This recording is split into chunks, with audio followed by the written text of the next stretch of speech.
What if your favorite social media platform just disappeared? Well, if you hadn't heard, that's what happened with TikTok. And it raised a very important question in my books. And that is, how are you actually building a genuine community? That's what we want to talk about today.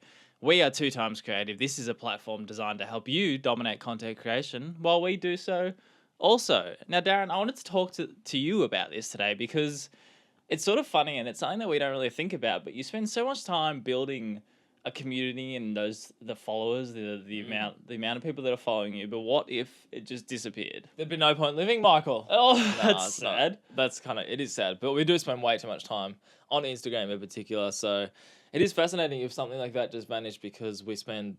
Well, if you thinking about starting a business or starting the brand, what's the first thing you do? I would create an Instagram account. Yeah, it's the very first step to achieving what you want to achieve, but we don't actually properly think about like all those numbers. Say you've got 5,000, 10,000 followers. If that just stopped, How do you reach your audience? yeah, how do you reach them and are they genuine? Would they remember you? So that's what we want to talk about today. It's a great question. It's a great point because it's just like you shouldn't put all your eggs in one basket to succeed as a business. No. Okay, when you say it out loud, it sounds obvious, but when you actually think about it, it's like, what do you spend most time doing? So Exactly. I'm keen to see where you're going to take this. We've got a few key points to talk through. So the first thing that I was going to say in love with, that's a bit deep, but building your email. wife. My wife as well. But building your email list. Now, someone yeah, said yeah, to me yeah. early on in this journey of running our own business that the email list is the only thing you truly own. And I think that's true. So one way to think about this is if you were to use your social media to engage with people and get their details, say their email address, add them to your newsletter or your email list. And then your email list is your opportunity to talk to them properly. You're a bit more raw. And that's where I'm not sure who had this quote, but it's like your email list is where you sell. So you sort of Yes, engage, social media, build your following, build connection on social media, get their details. Then your email list is where you sell and basically try to get customers. Yeah, I think you might be quoting the Tom Nosky, right? Well, Shouts Tom Nosky if it was, yeah. because he's very big on email lists, and I think the one quote that he once had was similar to yours, but it was just basically, I have an online business today because of my email. Yeah, it was probably him then. I mean, shouts to Tom because if you haven't heard of Tom Nosky, give him a search on socials and YouTube as well. He's got some great content. He's very I'll describe him as like to the point and blunt about his opinions and his experience in this industry as well, which is really cool to see because he's not Yeah. afraid to talk about money. He's not afraid to talk about what does and doesn't work, and one of those things is email lists. So I think it's wise for anyone to start one, whether it's like there's multiple ways you can do it in terms of like grabbing email addresses and leads and stuff of that nature. But once you have it, that's kind of like your community already. Like that's Yeah. how you really build on a community. And the thing I like about emails is it kind of feels more professional, like from a business, Yeah. and it feels more personal as well because you feel like you're talking directly to someone, especially if you kind of get like an email chain going or email response going after you've sent a newsletter or whatnot. Yeah. Well, think about it. Like when you're reading an email from someone, you're not doing it. You only probably read emails of people or brands that you generally want to read emails. Yeah. You're not. It's not like socials where you're just reading 1,000. That's at a actually a time. good You're just point. deleting if you're not connected to them. So There's no such thing as doom scrolling with emails. Nah. Like you're very purposeful. I always laugh at that word, purposefully.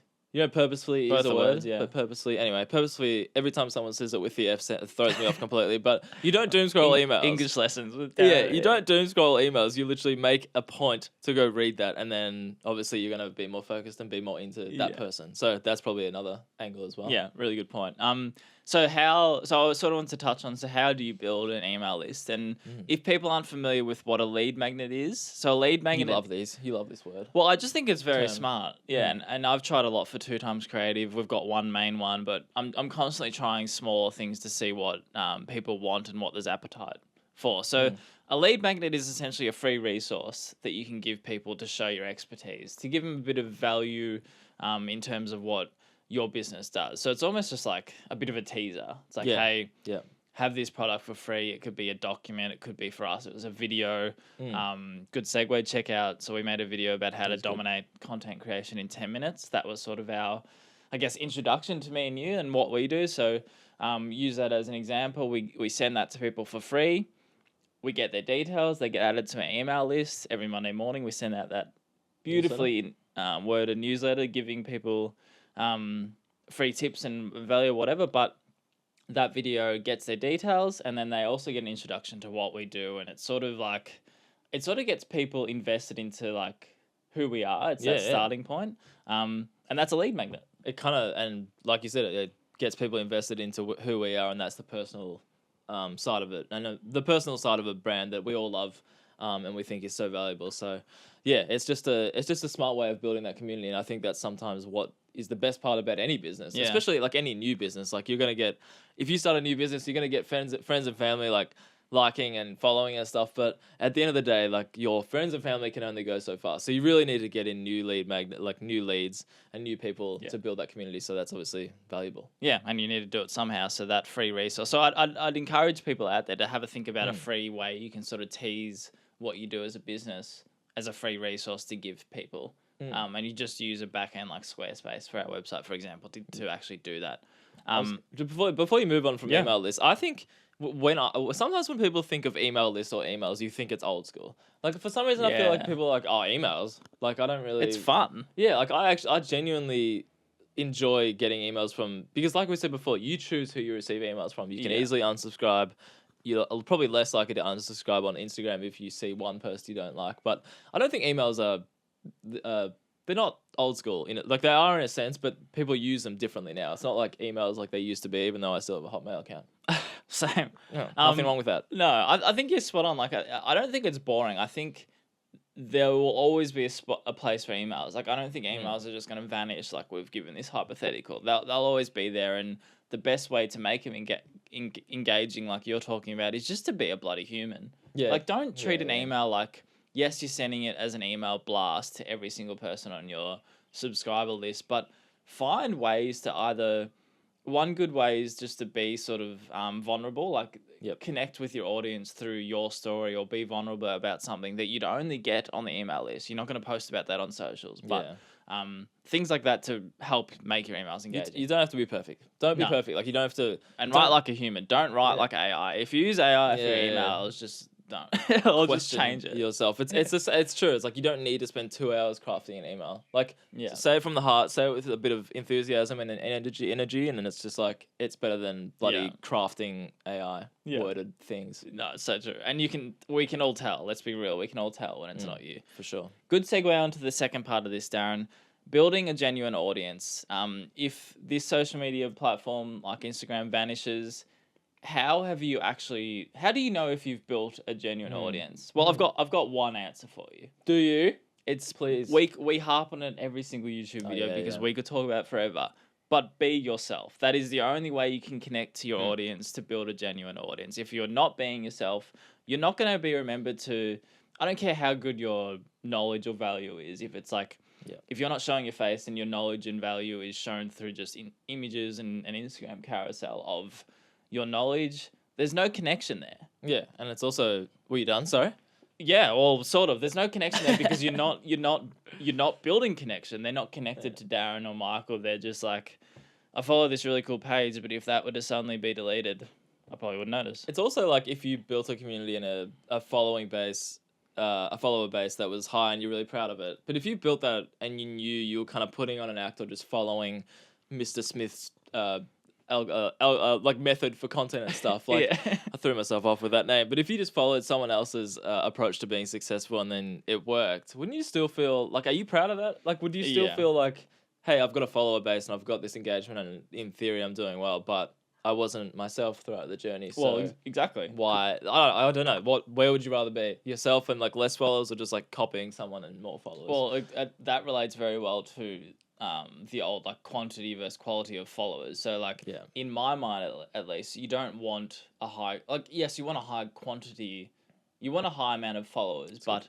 what's better than that is a lower amount but a more engaged, genuine audience. That if you were to suddenly drop off Instagram, they'd be like, where were those twins that were taught content creation and were really good video producers? Where were like Michael and Darren? That was their names. Like obviously you'd hope they remember our names, but there's a reason to wonder where they went and then go to their website, have another way to find us. Yeah, sorry, I was about to say the importance of a website. Treat that as your landing page, your portfolio, as opposed to Instagram. Like we all think of it as Instagram, but if Instagram vanished, you're still going to be like, hey, 2Times Creative, I remember the name, I'm going to Google it and just look on that website, which has everything you should need. as like a front-facing public profile. Well, it's a good reminder. I think sometimes we might borderline forget about websites. I know I do sometimes because you're so like your Instagram is that first look, that first impression, but a website's still very important. I was about to say something, I've lost my train of thought, but it was a great point. Oh, we'll just put thinking music. And What were you talking? What were you saying before? Not the website bit. There was something that really I was like, yes. People connect with people. Show your face. Being remembered if you disappear. Drop off the face of the it's not earth. coming to me, but I'll definitely think about it. Okay, do you want me to go into the last bit of this? Yeah, topic? please. So I really hope I could bounce back to it though. Me too, because That's all right. Stay tuned for another annoying video. feeling. Yeah, stay tuned. No, the last part of this. So building a genuine audience. This might be a pain in the bottom for some people. Oh, but sorry, I've just remembered it. No, great. I was leading into it well as well, but I'll It'd be park funny it. if this was your last point. It was.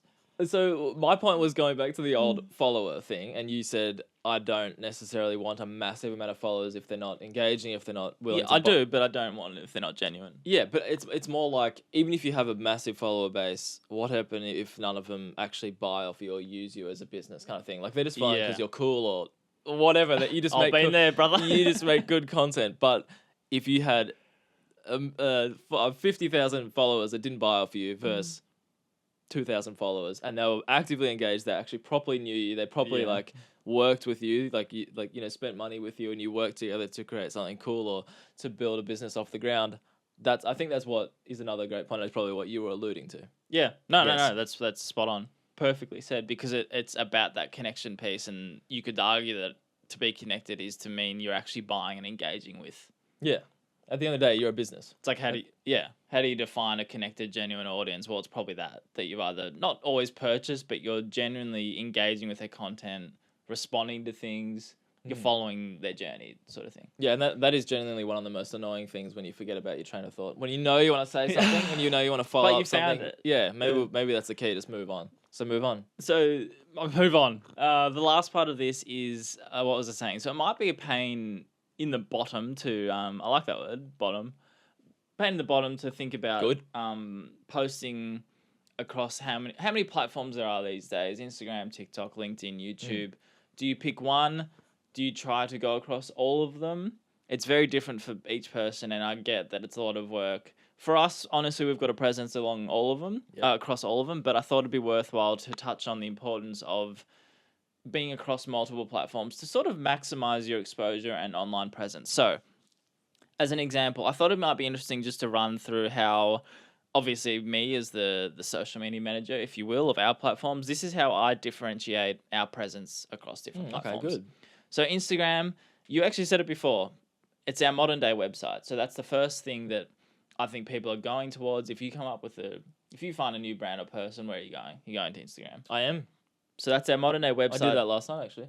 Yeah, we all do it like every day. I forgot what it was, but yeah. It's our website and portfolio. So treat that as the first impression. And for Darren and I as well, because we harp on and connection and authenticity is probably the biggest thing for us. I also treat it like a combined personal brand. So you have to add in touches of our personality and what we're actually doing. That's Instagram. LinkedIn is very much just my own personal brand. So it's sharing my knowledge. It's showing me as showing our expertise in the field, but also sort of showing that I'm a leader in the field in terms of video production, in terms of content production. And when we talk about that and when we talk about personal brands, I don't want people to feel uncomfortable about like talking about yourself, because actually there's someone on LinkedIn, ironically, who put this really well. So personal brands isn't about you hyping up yourself. Her thought of it, I think her name was Abby, is it's actually just sharing your ideas. So if you think about it, you're not arrogantly pumping yourself up and promoting yourself. It's just sharing your ideas. Yeah, I think there's something key in being able to do that, because sometimes you do feel a bit weird in terms of like, why do people care, or am I arrogant typing this? But I kind of view LinkedIn as in that it's almost like the behind the scenes or the in your mind thoughts of what. Well, I said it to you. Sorry, I said it to you. I treat it like a public journal. Yeah. It's kind of like how a project formed, how a project went, how an idea formed, what an interaction was like. That's kind of like the personal side of it. That's how I kind of view LinkedIn. That's why I kind of go on it. That's exactly why I do it too. So I treat it like a public journal, it's very easy content because you're just typing. You don't have to worry about a video true. a lot of the time, and you often just post an iPhone photo or a simple photo that you've already done. So the other thing I differentiate with LinkedIn, that is where I try to drive a lot of our lead magnets, and I drive a lot of traffic to our website and our newsletter, because that is where those type of people hang out. You build connections that way. Yeah, you build your connections, you expand your network with people that you think could use 2 times creative services. So, and people you can connect with to help you as well. To Yes, learn off. yeah, Yeah, good yeah. point. It's not a one-way street, Michael. no, it's not. It's a 2-way street. Good point. So that's a bit more of a. It's still a professional network, but it's fun. You called it boring the other week, and I did. Did I? Appreciate that. Yeah. No, I think I just called it as serious. the professional social media. Yeah, But but it's changing. sophisticated. Anyway, so that's LinkedIn. Now, YouTube and TikTok is pretty straightforward. We teach others how to master content creation based off what we're doing as a business. It's more the education. Yeah, sort of- more the education, the But value. in a fun way as well. Like you think of education as like a very serious, but for do sure. it in our own way. For sure, good point. It's there's elements of all three of those in all three of those platforms, but if you were to separate it, so like of course our combined personal brand goes into YouTube and TikTok, obviously, because we're sitting here together. I've got a question for you, Michael. Yes, Darren. So the title of this is what if Instagram died? What if TikTok died? All that stuff. TikTok did die for a second or Yeah, a for day or some two people, or whatever. yeah. I still don't understand actually what happened, but anyway. I think it was literally like half a week or a week for some people in the UK really? or something. I I wonder what they did with their time. Or US, sorry. Yeah, that would be awful. Anyway. Not really. We were discussing in the office, the MBL office, the other day. If a new social, this was like in our digital media team. If a new social media platform popped up, like it would be kind of hard to judge how quick you'd jump onto it. Whether you'd like, obviously this is situational. You'd obviously be like, what is this all about? Is this going to be successful in terms of your mindset? But it's just interesting. If a new social media platform popped up tomorrow, would you? I don't know. Like, would you jump all over it like quickly, or is it just purely situational and like what you can do from researching it? Yeah, I Because think it's kind of like Threads. we've seen it with Threads. We've seen it with that. What's that Twitter Blue Sky? or Oh something? yeah, okay, but yeah.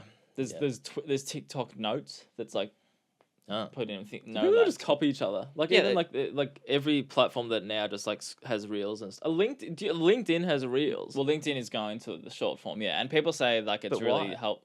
I Well, don't know. You just I put didn't the create personal it. content on that. Didn't- you didn't might as found well it. at this point. No, to answer your question, I don't know, because I think everything's so situational and different. Yeah, it's a broad There question. is no.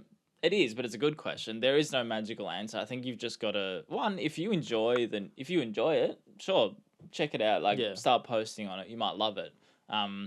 Or if people in your close circle say it might be great for your business, sure. You can only try and find out. Just test it out because it's like like I still remember the day Instagram sort of happened and TikTok and stuff, and it's so it's so funny like thinking back to that day to what it is now. Yeah. What is this Instagram? What is TikTok? It's strange. And now it's and just there's like a always going to be new beast. ones pop up. Yeah. It's exciting. It's cool. It is cool. But I want you to think about what you would do if it would vanish, because it has to spark the question, how are you building a genuine audience? Are they going to remember you if you vanished off that one platform you're thinking about it? So think about it, because it's an important thing to consider when you're talking about a genuine following and how people are actually engaging with you.